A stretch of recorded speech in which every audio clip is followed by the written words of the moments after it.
Crime Story, les rendez-vous d'Alfred Hitchcock, racontés par Serge Sauvion. Aujourd'hui, où est l'arme du crime de Sonora Mowo.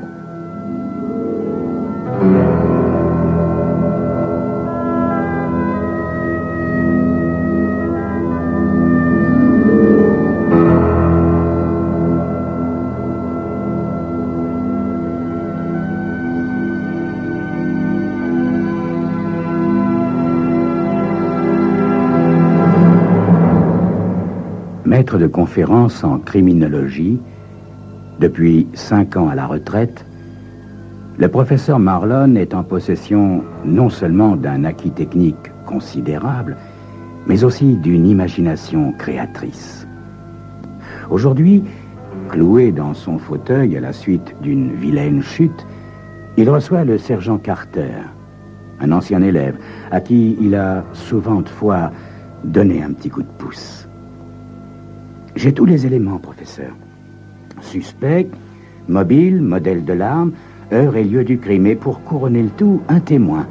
Pourtant, impossible de reconstituer le crime, c'est pas banal.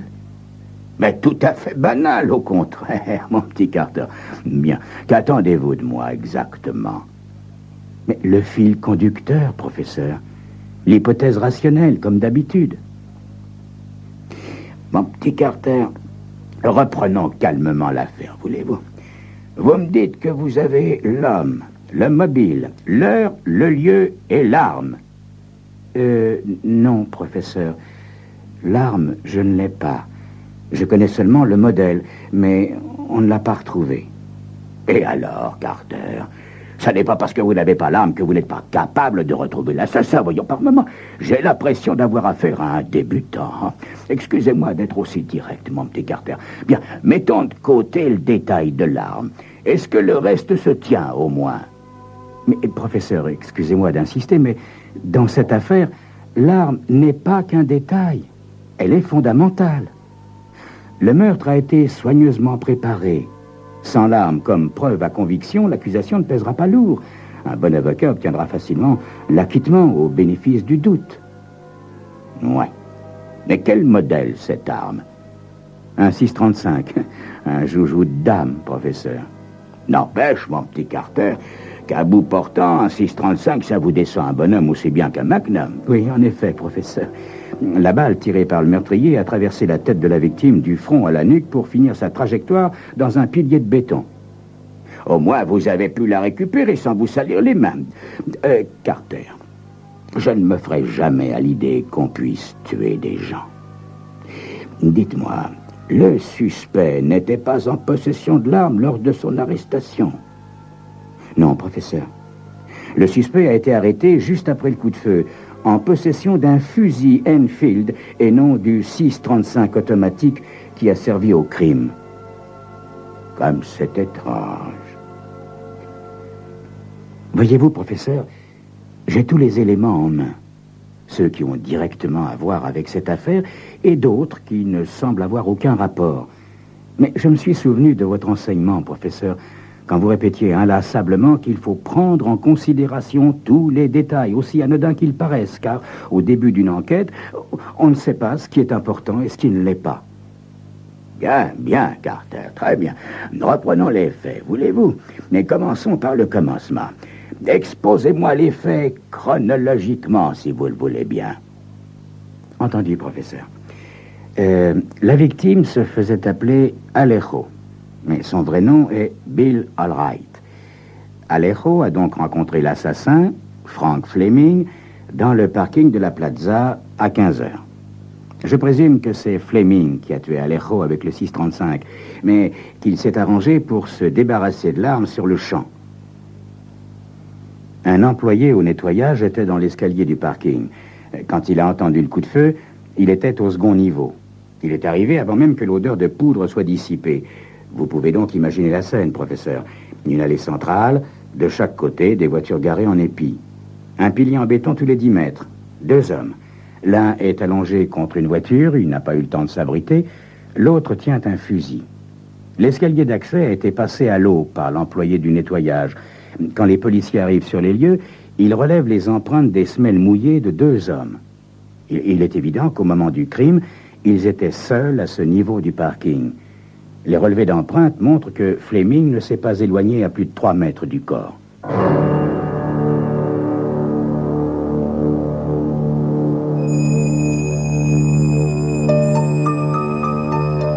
Alors, comment le criminel a-t-il pu se débarrasser du pistolet 6,35 ? C'est ce que vous saurez dans quelques instants.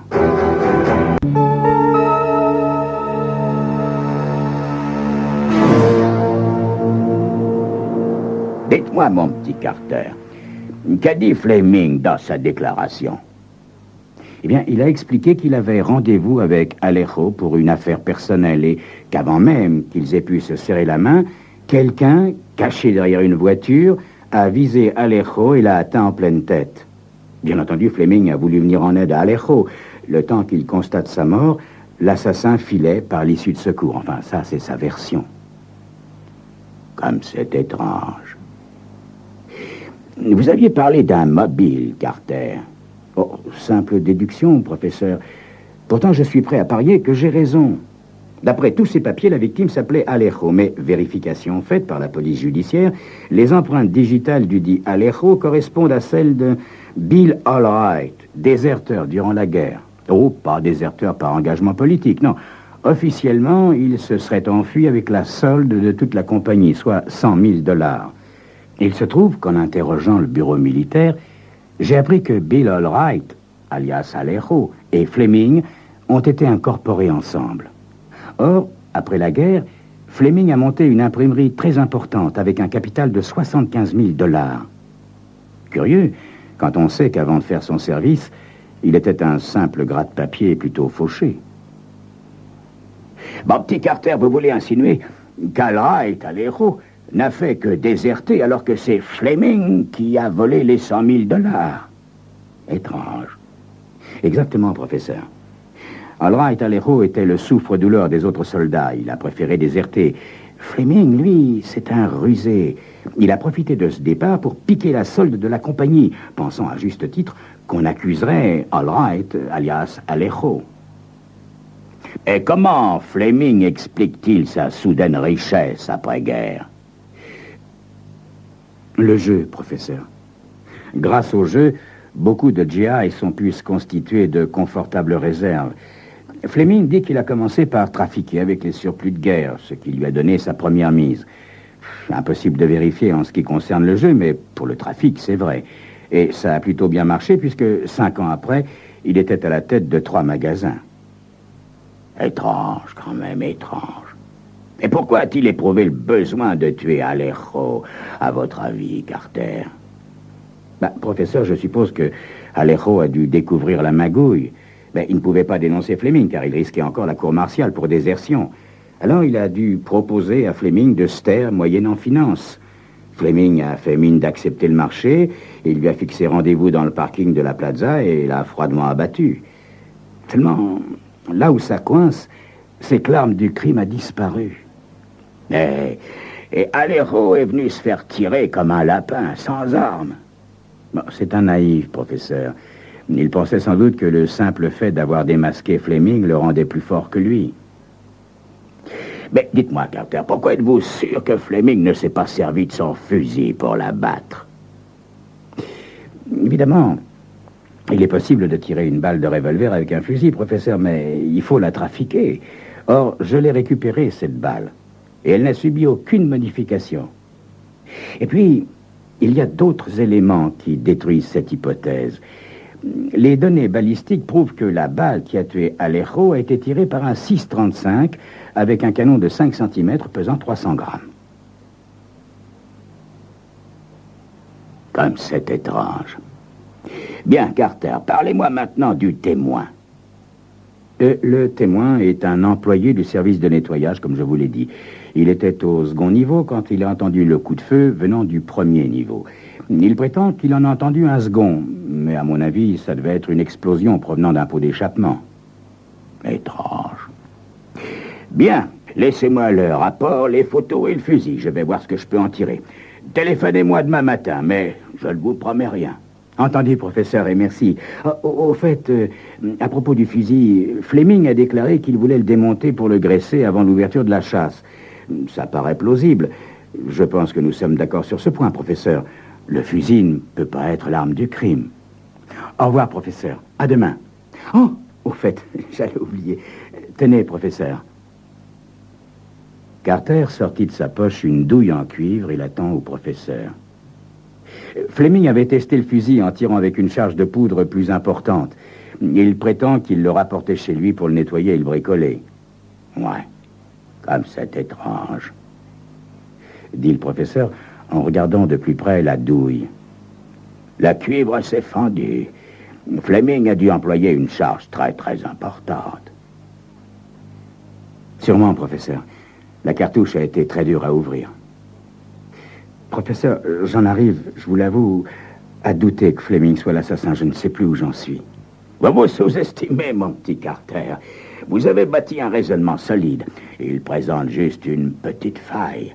Il est évident que Fleming a trouvé une astuce pour se débarrasser du pistolet. Ceci mis à part, vous le tenez. Allez, rentrez vite, et à demain.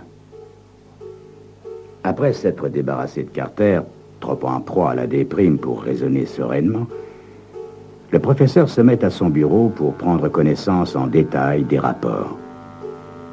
Un point reste obscur. Fleming rapporte le fusil chez lui, d'accord. Mais pourquoi l'a-t-il pris pour aller à son rendez-vous? Il aurait été plus normal qu'il le laisse dans sa voiture. Mais Fleming dit qu'il a préféré venir à pied à son rendez-vous. L'été, il parcourt souvent les 3 kilomètres qui séparent son bureau de son magasin principal. Il n'y a donc rien d'anormal. Puis le professeur étudie les photos. La façade du parking donne sur un immeuble. Fleming aurait pu lancer le petit pistolet, certes, mais Carter a inspecté chaque balcon donnant sur le parking. Le professeur examine à la loupe les photos. Les traces de pas laissées par les 2 hommes sont à peine visibles. Il est obligé de se rallier à l'opinion de Carter. Personne ne les a approchés et Fleming n'a pas quitté le corps. Mais une trace plus petite, de la taille d'un soulier d'enfant, l'intrigue. Le professeur comprend soudain que c'est simplement l'empreinte de la crosse du fusil que Fleming a appuyée par terre. Délaissant les photos, le professeur Marlon revient au fusil. Il l'examine minutieusement, mais n'en tire aucune conclusion nouvelle. Et la douille de cuivre fendue ne lui apprend rien non plus. Comme c'est étrange. Voyons, le premier immeuble est à 100 mètres. Il a 5 étages et doit avoisiner les 15 mètres. Derrière, il y en a un autre, nettement plus élevé, 20 mètres. Impossible de lancer le pistolet aussi loin sans risquer qu'il aboutisse sur la tête d'un passant. Mon Dieu, comme tout cela est étrange. Puis le professeur Marlon parcourt la déposition de l'unique témoin, l'employé au nettoyage. C'est un certain Mastromanini, immigré italien. Celui-ci déclare avoir entendu 2 détonations, n'y prêtant aucune attention, jusqu'à ce que les sirènes de la police retentissent. Quand il décide enfin d'aller voir ce qui se passe, il distingue un homme penché sur quelqu'un allongé sur le sol.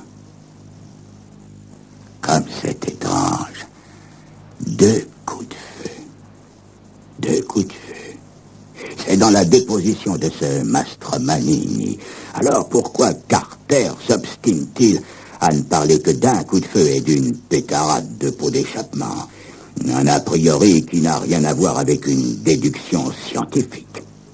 Imaginons donc les 2 coups de feu. Soudain, le regard du professeur se porte à nouveau sur la douille de cuivre, vide et fendue par une charge de poudre supplémentaire. Puis, il se redresse sur son fauteuil. Du baratin, son histoire de test à ce Fleming, une pure invention, un attrape-nigo. La vérité est tout autre et étonnamment simple.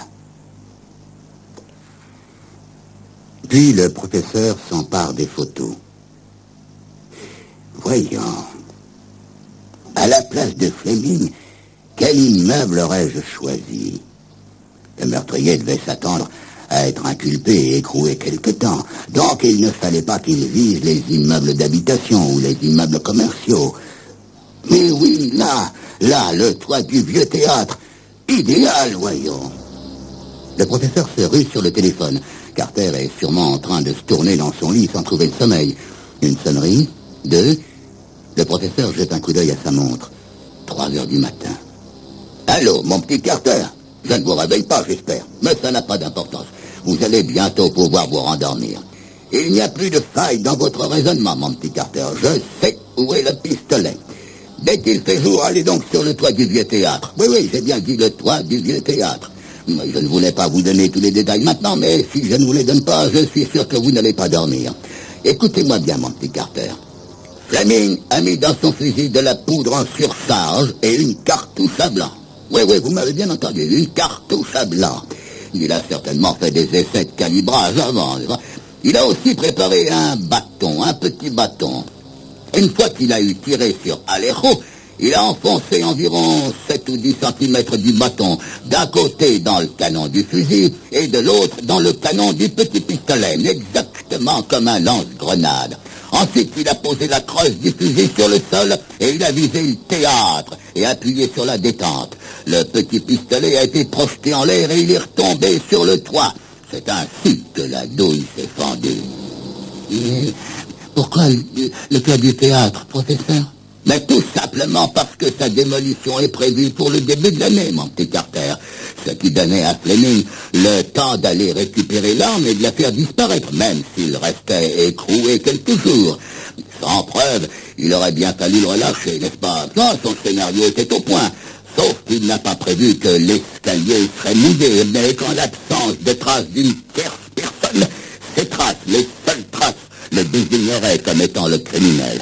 Bonne nuit, mon petit Carter. Ah, une chose encore. Tout à l'heure, faites attention de ne pas glisser sur le toit du vieux théâtre, afin de ne pas vous retrouver cloué dans un fauteuil comme moi.